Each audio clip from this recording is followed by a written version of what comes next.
Welcome to the MS&Me Radio Network. The broadcast shows are for informational and entertainment purposes only. They are not designed to provide listeners with specific personal, medical, or counseling advice. Individuals with a medical issue should always consult their healthcare provider. MS&Me is not responsible for content of individual shows.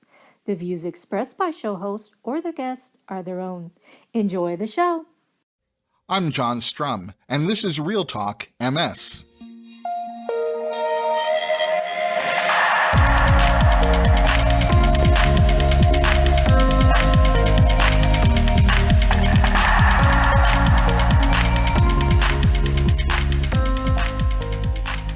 I want to start this week's podcast with a huge thank you to everyone who's listening. You know, we launched Real Talk MS 2 weeks ago, and we've already had more than 1,000 people download the podcast, and for that, I'm just incredibly grateful. And while we're on the subject of things I'm grateful for, I hope you take a minute to connect with me on Facebook or Twitter. You can get links to all our social media. Just head over to www.realtalkms.com, and you'll see the links. You can also listen to previous podcast episodes, and you can even share your comments or suggestions for something you'd like to see discussed in a future podcast episode. So thank you again for taking the time to listen. I'll always try to make it worth your while.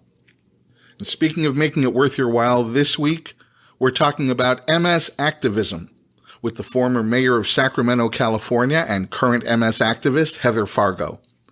In last week's podcast, we talked about the prescription drug price transparency bill that's now been signed into law in California. Well, Heather played an important role in the passage of that law, and we'll be talking to her about why that law is so important to the MS community. We're also going to talk about why it's important to use your power as an MS activist and how you can become an MS activist if you aren't one already. But before we get to Heather, we want to update you on some other newsworthy developments in the world of multiple sclerosis.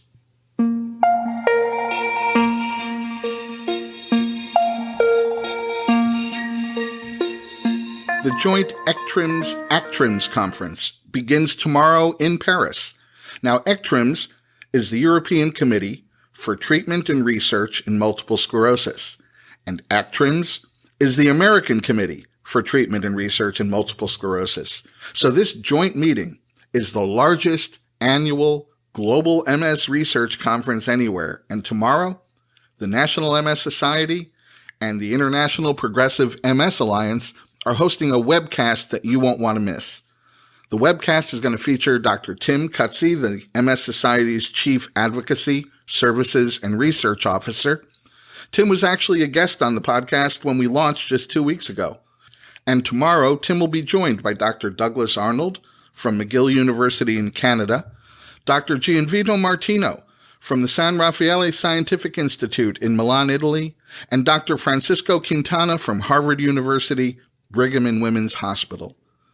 And these esteemed doctors will be discussing the 3 network research projects that they're leading and how more than 40 researchers from 21 institutions in Canada, France, Germany, Israel, Italy, the Netherlands, Switzerland, the UK, and the US are working together to reduce the time and cost of getting therapies aimed at progressive MS ready for clinical trials. You can register for that webcast at www.nationalmssociety.org, so be sure to do that today. And in next week's podcast, we'll be doing a roundup of some of the other announcements and news that comes out of the ECTRIMS conference.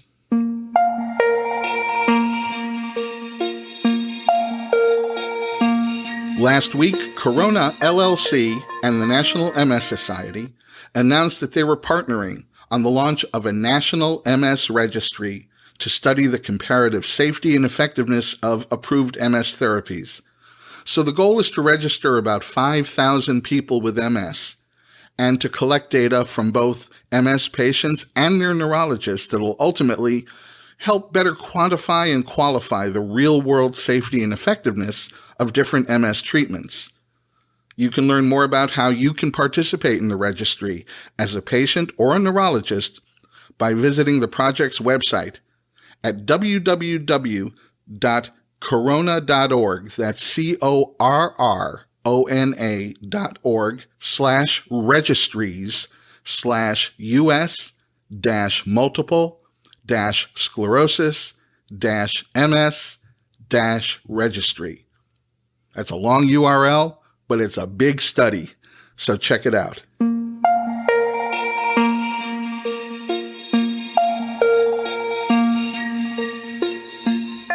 A recently published study revealed that 2 short treatments with the drug Lemtrada prevented MS from progressing for a period of 5 years.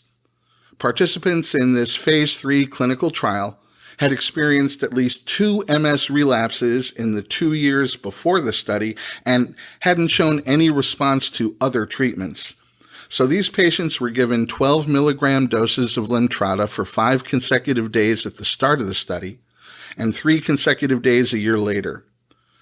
Then 93% of the 435 patients who completed that clinical trial, they decided to enroll in an extension of the study, which followed them for another 3 years. And what they found was that 60% of these patients didn't require any additional treatment after the initial 2 years of the study. 40% required some additional Lemtrada treatment, mostly due to relapses, but by year 5 of the study, less than 0.2% of these patients were experiencing MS relapses. And over that 5-year period, 75% of those patients experienced no further worsening of their disability. Loss of brain tissue was also slowed over the 5-year period of the study, and there were no serious side effects observed during the 5-year period of the study. So this sounds like some encouraging news.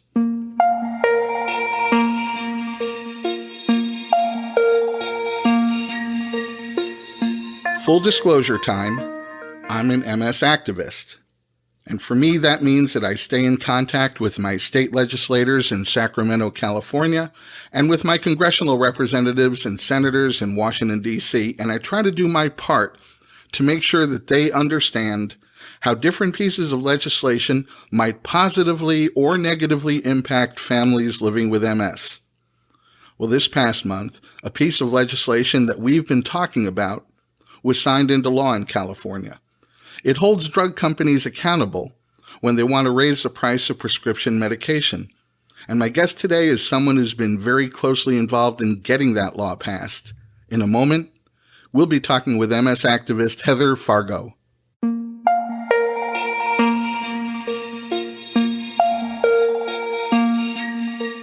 Well, my guest today is Heather Fargo. Heather is the former mayor of Sacramento, California, and Heather is an MS activist. She played a role in getting California's first prescription drug price transparency bill passed into law. So, first, Heather, welcome. Well, thank you very much, John. Pleasure to be here. Thanks. I'm really glad you could find the time to join us and maybe talk a little bit about what has been known as Senate Bill 17 and is now law. What makes that bill important to families and individuals who are living with multiple sclerosis? Well, in the long run, what we hope it will do is to bring down the price of drugs at some point. Unfortunately, this bill doesn't do that yet, but what it does do is it just rolls back the curtain a little bit so that we can begin to have some transparency in drug pricing. Drug pricing at this point, or medications, pharmaceuticals, are really the only unregulated part of the healthcare system. And because of that, they are driving the costs of healthcare up substantially. And this is the first time in the nation that any legislature has passed something that will begin to address the high prices of medication, not only for MS patients, but for all kinds of people. Oh, absolutely.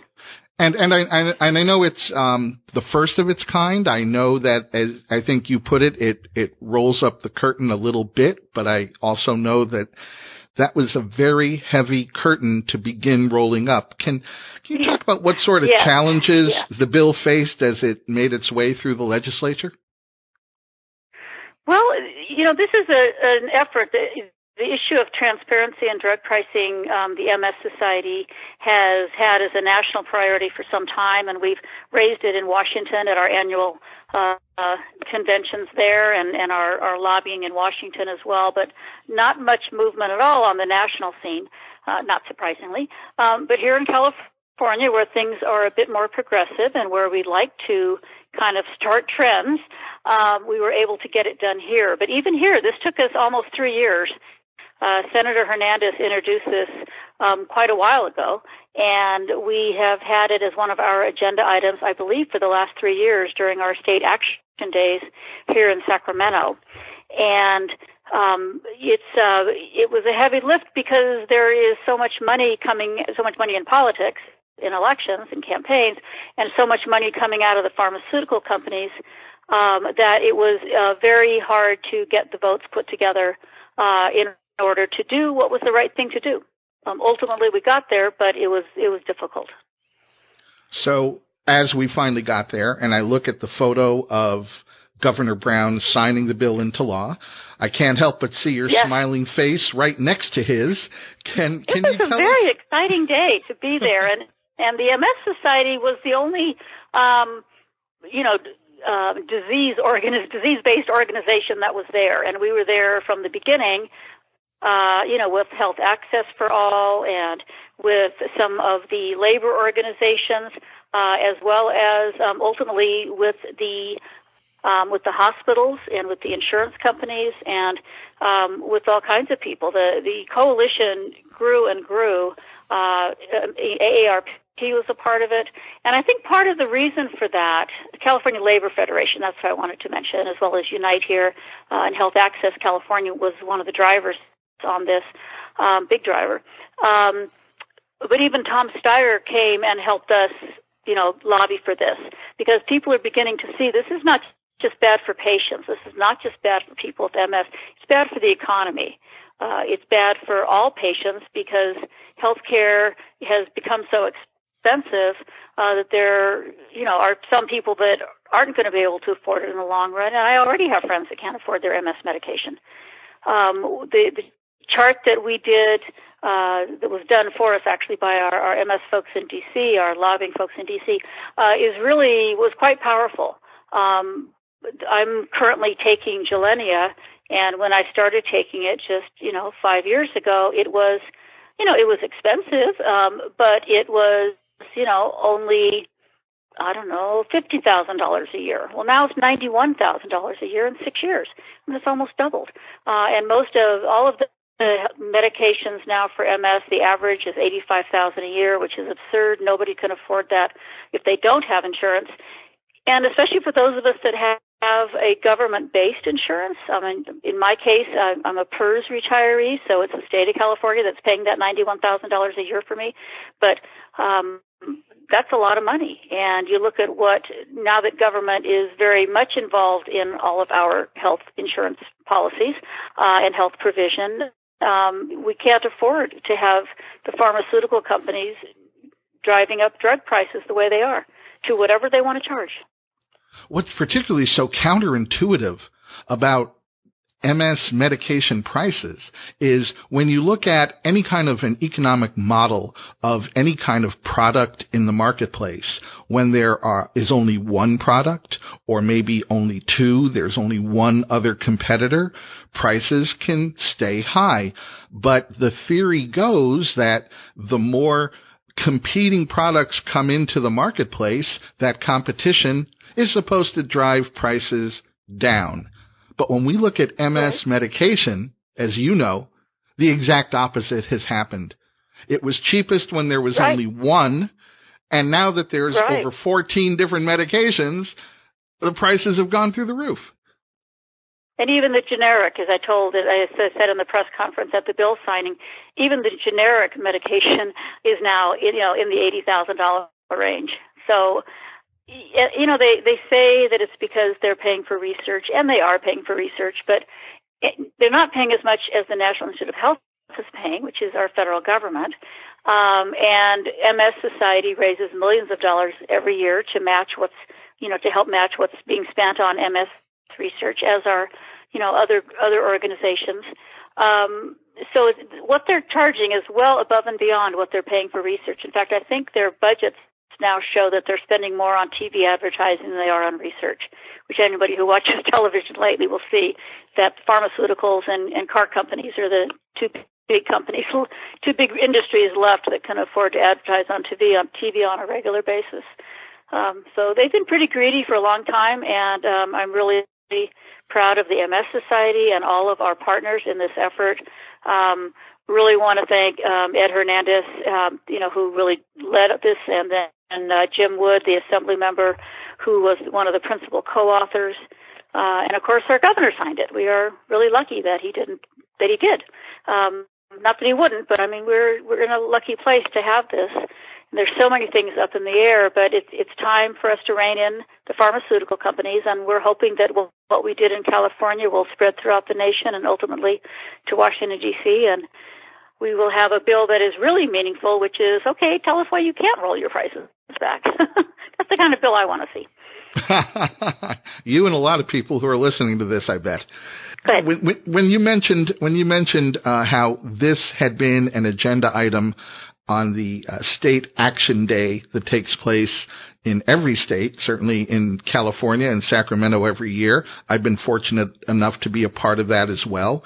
And when it became an agenda item on the national agenda, as the MS Society took its activists from across the country to Washington, D.C. to speak to legislators there, again, since this is a part of the MS community that you're really a very visible leader in, and we are so lucky to have you filling that role. Can you talk a little bit about why it's so important for the MS community to be a community of activists?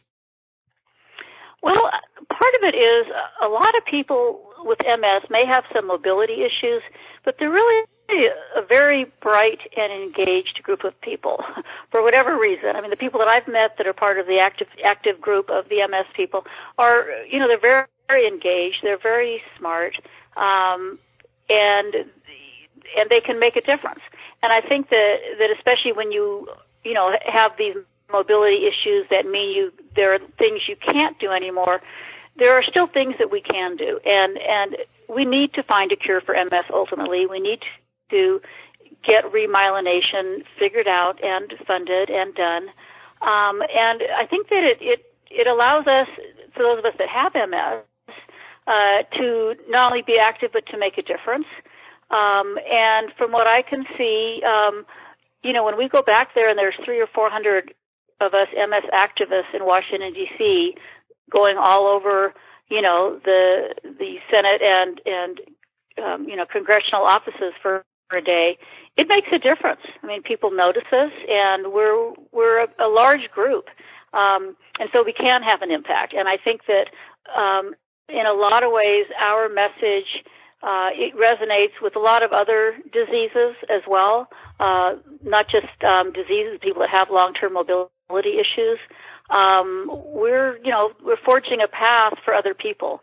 And I think that, part of that is the good staff we have at both the chapter level as well as the headquarters level. But we have a long history of really being partners with government, with the National Institute of Health and with others in doing the research and in trying to find some answers. And so I think maybe that's one reason we get so angry about the pharmaceutical company increases in their prices, is that we help them discover those medicines. And, they're not paying us back very fairly. But people with MS can make a difference, and we should. There's no reason, if you can, that you shouldn't be doing all you can to make the world a better place in any way you can. And this is one of the ways that we can do that. And I'm hoping that there's somebody listening to this podcast right now who heard what you said and wants to step up and be a part of that. And if they do, all they have to do is go to the National MS Society's website at nationalmssociety.org, and there is a whole bunch of information on how to get started as an MS activist.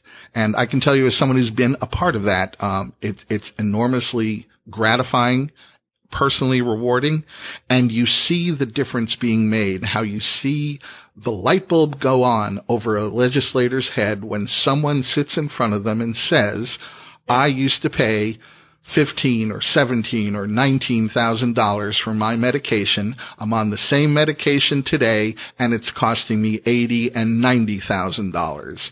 That is so much more powerful than any report, any memo, any briefing paper they will ever read. And I think it makes a huge difference for them to hear directly from those of us that have MS. I mean, you can't really send in a lobbyist. It's not the same. It's our story. It's our story to share. And I think it's very powerful when someone with MS is sitting in front of you saying, you can help me, and here's how you can do it. And, we've got some great partners in different members of the legislature here in California and Congress in Washington.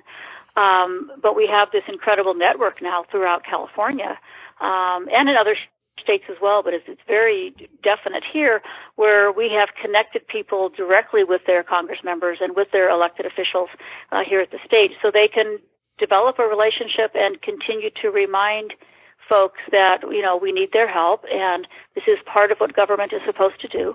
And, we want to be counted. And I think I'm just glad to be a part of it, and glad there are so many other people that are willing to give up their time and energy as well. And I'm so glad that you are out there willing to not only talk the talk, but walk this talk and make a difference, as you did in finally. If I could just walk the walk, I'd be really happy. We should be able to put that on a T-shirt or something. We just want to walk the walk. There you go. Maybe we're onto something there. I like that. Maybe so. But I so appreciate you taking a few minutes to share your story with us. I know that it's going to light a little fire under at least some listeners, and I think we may have just recruited a new batch of MS activists, and so that's always a good thing. Adding soldiers to the Army can only help, right? Yep. Because this, like I said, this is the first step of a number of steps in dealing with drug pricing. And as I mentioned to Senator Hernandez after the bill signing, I said, "Okay, Senator, what are we doing next year?" I'm very glad we have you around. We just need we just need to clone you for 49 other states, and I think we're well on our way then. Well, thank you very much. I'm looking forward to hearing what he comes up with for next year, but we'll help him with that, and we'll come up with something, and we'll get further along, and hopefully some other states will see what we've done, and we'll be able to make this happen in some other places as well. I hope you're right. Heather Fargo, thanks so much for taking the time to join us today. Thank you, John. And that's going to wrap up this episode of Real Talk MS. If you like what you're hearing, I'd appreciate it if you could just take a moment to head over to iTunes and leave us a rating and a review. I'm John Strum.